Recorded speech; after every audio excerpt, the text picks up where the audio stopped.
जय हिंद दोस्तों, मैं शिवांजय पाठक एक बार आपके सामने फिर से हाजिर हूँ आपके अपने यूट्यूब चैनल सरल एग्जाम पर।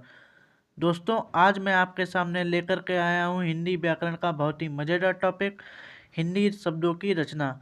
दोस्तों, इससे पहले मैं हिंदी शब्दों की रचना का एक पार्ट आपको पढ़ा चुका हूँ। उसमें मैंने आपसे सार्थक शब्द, निरर्थक शब्द और सार्थक शब्दों के भेद, 5 भेद होते हैं, उसमें से एक भेद के ऊपर बात की थी, रचना या बनावट के आधार पर सार्थक शब्द। आइए देख लेते हैं आज का अपना यह टॉपिक।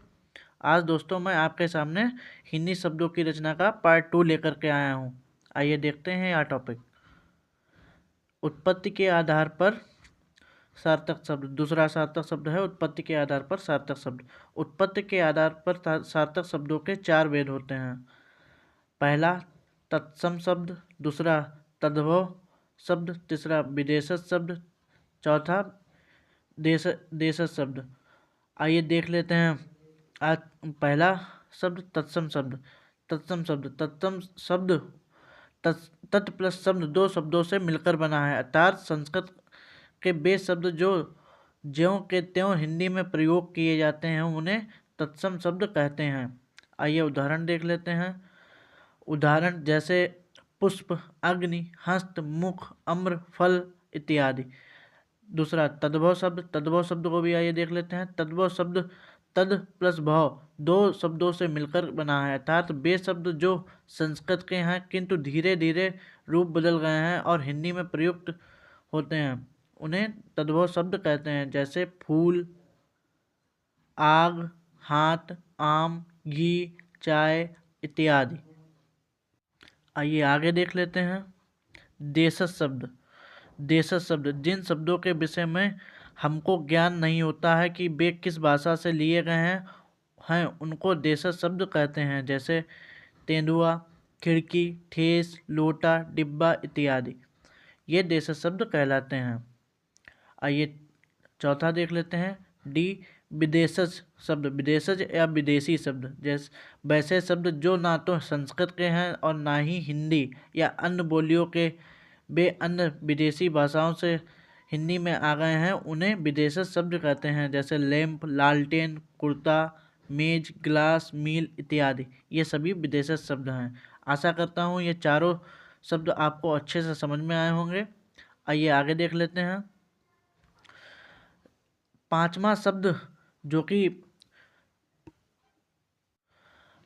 शब्द संकर शब्द है। ये उत्पत्ति के आधार पर शब्दों में ही जोड़ा जाता है, लेकिन मुख्य रूप से वो 4 ही शब्द हैं, तत्सव, तद्भव, देशज, विदेशज। लेकिन आइए आगे इसको भी देख लेते हैं। संकर शब्द जैसे कि भाषा से ही स्पष्ट हो गया है कि 2 भाषाओं के मिश्रण से बने शब्द को संकर शब्द कहते हैं। जैसे रेलगाड़ी, रेल प्लस गाड़ी, सिनेमाघर, लाठीचार्ज इत्यादि। आइए आगे देख लेते हैं।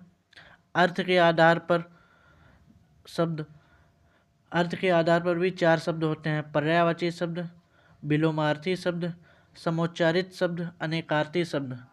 दोस्तों, ये चारों शब्द अपने आप में एक टॉपिक हैं। इन चारों टॉपिकों को मैं आपको विस्तार पूर्वक पढ़ाऊँगा अच्छी तरीके से, लेकिन फ़िलहाल के लिए यहाँ पर एक फ्लो चार्ट के माध्यम से समझ लेते हैं इन चारों टॉपिकों को। आइए देखते हैं।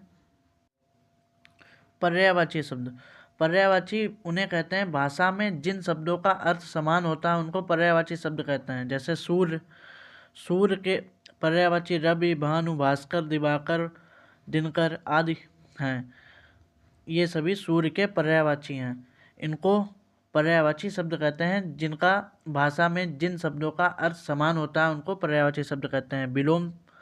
विलोम एक दूसरे के विपरीत शब्दों को विलोम शब्द कहते हैं। जैसे कटु का मधुर हो जाता है, कठिन का सरल हो जाता है, ऊंचा का नीचा हो जाता है, उठना का बैठना हो जाता है, सही का गलत हो जाता है। समोच्चरित देख लेते हैं। जिनका उच्चारण एक जैसा हो उन्हें समोच्चरित शब्द कहते हैं। जैसे अन्न का अनाज भी होता है और अन्न का दूसरा भी होता है। अंगना का आंगन भी होता है, अंगना का स्त्री भी होता है।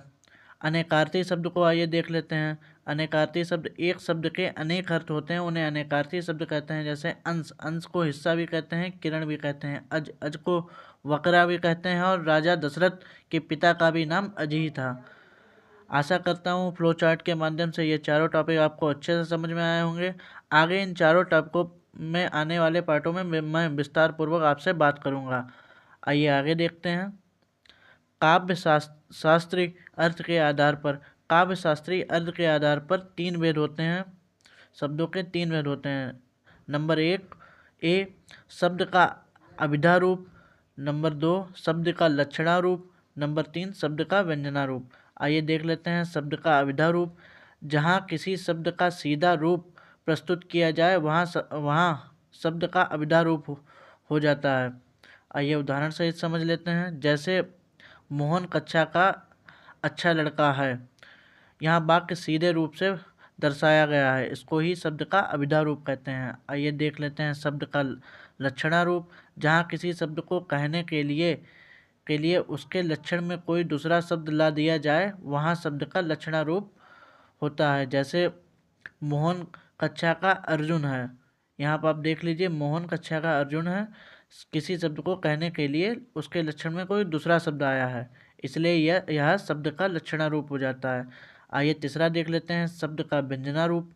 जहाँ किसी शब्द का व्यंग्यात्मक रूप से प्रस्तुत किया जाए वहाँ शब्द का व्यंजना रूप हो जाता है। जैसे मोहन गोबर गणेश है।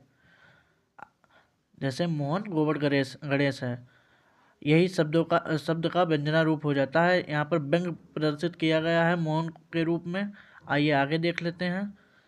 रूपांतर प्रयोग और विकार के आधार पर शब्द। रूपांतर प्रयोग और विकार के आधार पर शब्दों को दो भागों में बांटा गया है, विकारी या सविकारी शब्द। विकारी शब्द को ही सविकारी शब्द कहा जाता है, अविकारी शब्द। आइए इन दोनों को भी देख लेते हैं। विकारी शब्द जिन शब्दों के रूप में लिंग वचन कारक के कारण विकास या परिवर्तन होता है वे विकारी शब्द कहलाते हैं। जैसे तुम, वह, बालक आदि, ये सभी विकारी शब्द हैं। विकारी शब्द को चार भागों में बांटा गया है, संज्ञा, सर्वनाम, विशेषण, क्रिया। इन चारों भागों को मैं आपको विस्तार पूर्वक आने वाले पार्टों में पढ़ाऊंगा। इसके बाद मैं अगला पार्ट संज्ञा का ही होगा और मैं आपको उसमें विस्तार पूर्वक संज्ञा के विषय में पूरी जानकारी दूंगा। आइए विकारी को भी देख लेते हैं। विकारी शब्द जिन शब्दों के रूप में लिंग वचन कारक के कारण विकास नहीं हो पाता है वे अविकारी शब्द कहलाते हैं। आइए उदाहरण के माध्यम से थोड़ा समझ लेते हैं। अविकारी अविकारी मतलब जिन शब्दों के रूप में लिंग वचन कारक के कारण विकास नहीं हो पाता है वे अविकारी शब्द कहलाते हैं, जैसा कि मैंने आपको इससे पहले बताया है। आइए उदाहरण के माध्यम से समझ लेते हैं। उदाहरण है आगे, पीछे, ऊपर, नीचे, यहाँ, वहाँ इत्यादि। ये सभी अविकारी शब्द के उदाहरण हैं। अविकारी शब्दों को भी चार भागों में बांटा गया है। नंबर 1 क्रिया विशेषण, नंबर 2 संबंध बोधक, नंबर 3 समुच्चय बोधक, नंबर 4 विस्मयादि बोधक। आशा करता हूँ दोस्तों आज का यह टॉपिक आपको अच्छे से समझ में आया होगा। आज का यह टॉपिक यहीं पर समाप्त होता है। एक बार आपसे फिर से मुलाकात होगी नए टॉपिक के साथ। और दोस्तों आपको मैं सबसे इम्पॉर्टेंट चीज़ बताना चाहता हूँ कि यह जो चैप्टर मैंने आपको पढ़ाया है हिंदी शब्दों की रचना, यह आपके एग्जाम पॉइंट ऑफ व्यू से बहुत ज़्यादा महत्वपूर्ण हो जाता है। यहाँ से 2 और 3 नंबर के सीधे से प्रश्न पूछ दिए जाते हैं, इसलिए आप इन दोनों पार्टों को अच्छे से पढ़ें और नोट्स बनाते जाएँ। नोट्स बनाएंगे तभी आपको अच्छे से समझ में आएगा, कुछ सीखने को मिलेगा।